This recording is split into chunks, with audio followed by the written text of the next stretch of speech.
सबों को हमारी ओर से एक साथ गिनती के साथ ईश्वर रहेगा। 1 2 3 ईश्वर सहाय।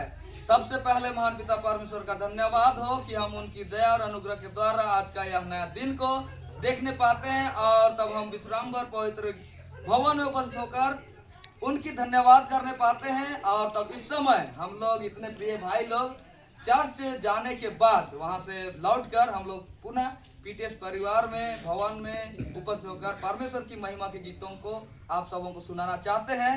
और वह गीत का बोल है पहला कुरिन्थ 10 अध्याय उसका 6 से 13 के पद से लिया हुआ वचन में से हम लोग इस समय बनाए हैं गीत को और इस समय हम आप लोगों को सुनाना चाहते हैं।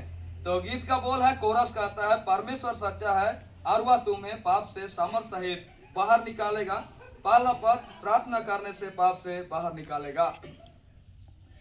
प्रार्थना करने से पाप से बाहर निकालेगा।